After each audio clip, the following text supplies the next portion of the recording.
This array of books by Joseph, Jim Kloppenberg, Thomas Brew, offers a complicated, rich, challenging set of interpretations of the man, the president, the intellectual figure. And I would say that their strikingly different approaches offer, as a group, dramatically distinctive approaches for much of the work on this in political science, on Obama and on his presidency.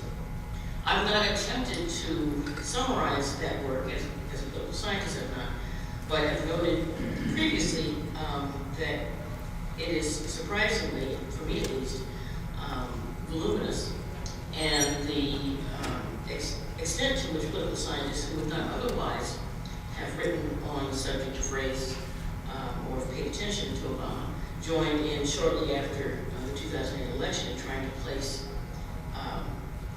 Barack Obama in some fashion. Jim Grossman mentioned the fact that I'm a previous president of the American Political Science Association. I found that my own presidency was substantially framed by his election campaign in ways that one couldn't have expected until the calendar worked out. Peniel Joseph touches on the theme "not in our lifetimes" that I used in my presidential address as an important litany that happened to have had to be delivered on at 8 p.m. August 28, 2008, the same evening that Obama delivered his acceptance speech at the Democratic Convention. You can imagine that was an interesting experience.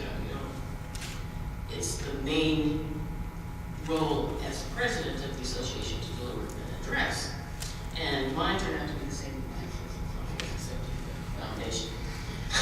I noted, I chose not to center Obama as the focus of the talk, but I also couldn't ignore that issue.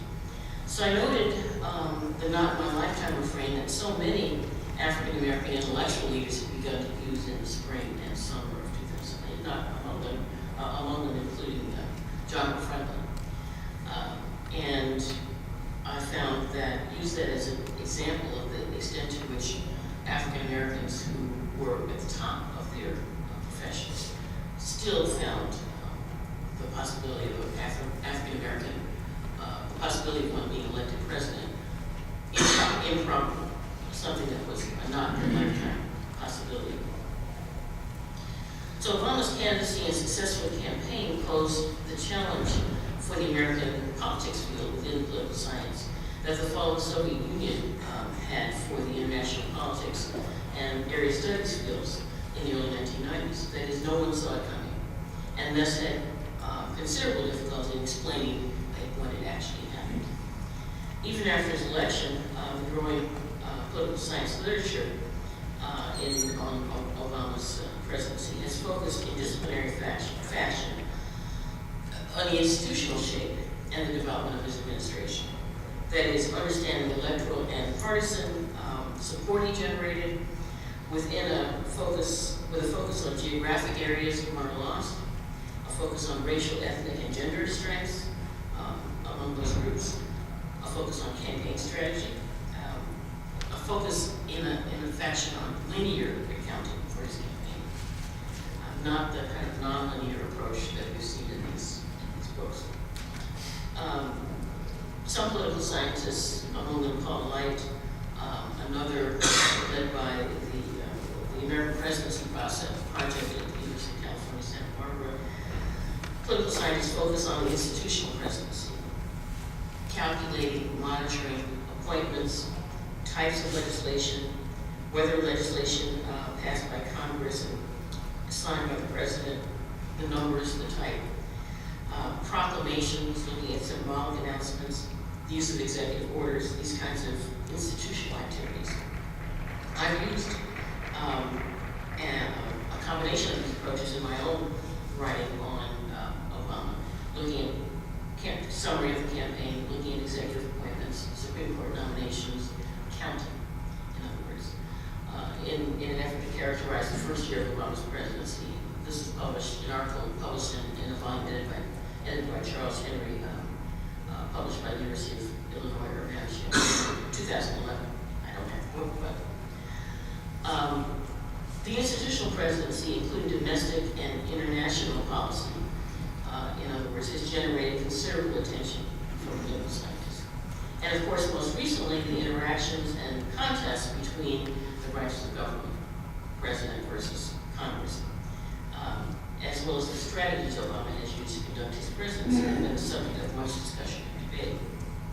Public opinion, campaign election strategy, institutional management, and leadership policy debates, federal conflict, budgets, economic policy, the management of the government have been some of the areas of focus of political scientists.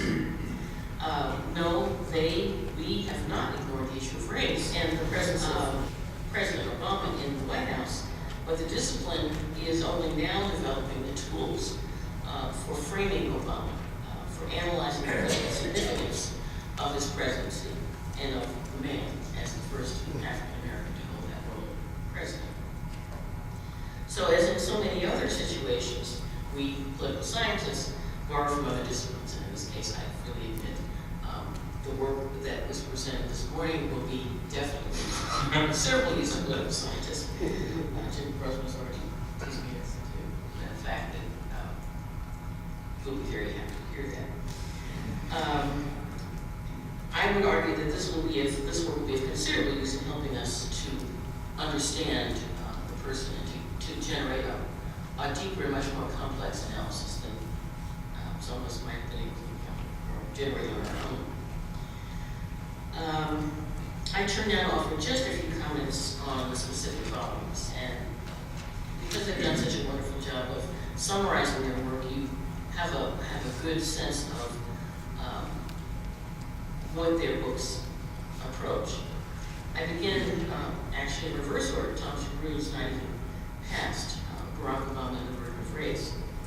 I was struck by the way in which Professor Shaprou framed and emphasized in his discussion of race and class the extent to which Black America was destitute in the 1980s, that urban America had bottomed out. And that was a period that Neil Joseph has talked about that generated enormously rich politics within the African American community. The development of the reaction to the Reagan presidency, the drawing on by Jesse Jackson, a decision to run for the Democratic nomination in 1984 and again in 1988. The Harold Washington, successful Harold Washington campaign here in Chicago. So the ways in which Black America appeared in that volume was one that I didn't fully recognize. It's not as if the socioeconomic challenges that Shaprou describes weren't there, but at the same time, political participation was coming of age in Black America in a way that I didn't see fully reflected in the model. And I would say as well that the politics that Joseph describes in terms of the development of involvement in Democratic Party politics also lays the foundation, lays the groundwork really for Obama's later political activities. James Kloppenberg's Reading Obama, Dreams, Hope in the American Political Tradition. I found that the work, the Reading Obama, which is a very nice analogy of literally and also understanding who he is as a person, what he read, what he encountered in ideas, whether it is formal education or in his institutional encounters. Kloppenberg gives us an intellectual biography of great depth. He summarizes one of the Chicago organizers who worked with Obama in explaining his talent.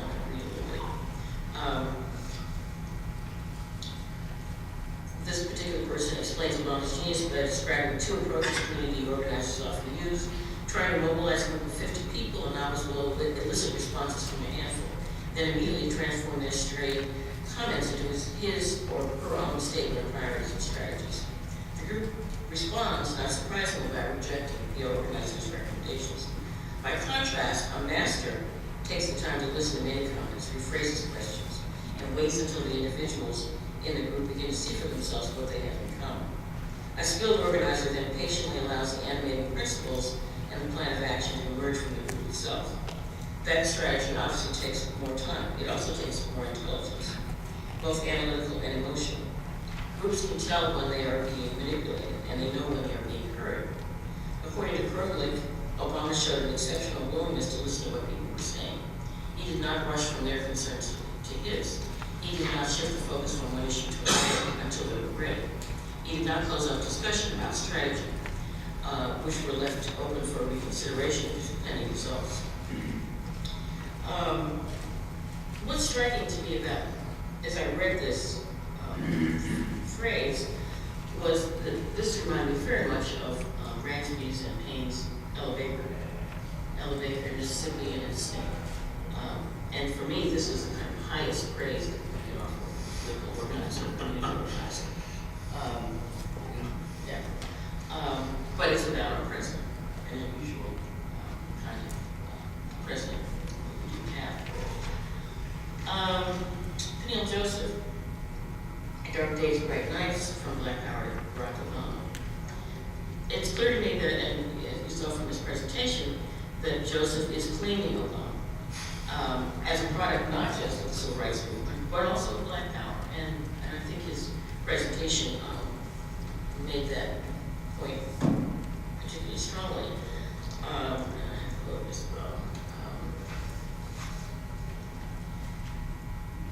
Barack Obama's audacious presidential candidacy, invigorating campaign and stunning victory reflects the contours of Black Power's contemporary legacy, relationship with civil rights struggles, and enduring impact on America's national racial dialogue. But while Obama invoked the civil rights era throughout his campaign, he largely ignored Black Power, with the exception of one passing reference that chided critics for focusing on identity politics at the expense of larger, more pressing issues. Yet, without the Black Power movement's combatively robust efforts to refashion the politics of citizenship, identity, and democracy, that phrase that Joseph uses of basic democracy, Obama's candidacy, campaign, and election could not have occurred. Black Power allowed American citizens of African descent, perhaps not as notably as Obama, to be rooted in the Black community without being narrowly defined by it. One of my reactions at hearing his presentation was to make reference to some social scientists, James Jackson, Shirley Hatchett, and Patricia Curran at the University of Michigan, an old book of theirs, but it was the first work that was done on the African American public opinion, Hope and Independence, which reflects both dimensions of the civil rights movement and the Black Power movement. The idea that blacks would hope to be incorporated in American politics, but they also keep some notion of independence from American politics, because they knew that both of those dimensions were part of their long-term challenges in American public life. Joseph places Obama as one who's not willing to publicly acclaim Black Power, but he argues that he could not have existed. He could not live in the White House without the importance of the standing of the complexities offered by Black Power.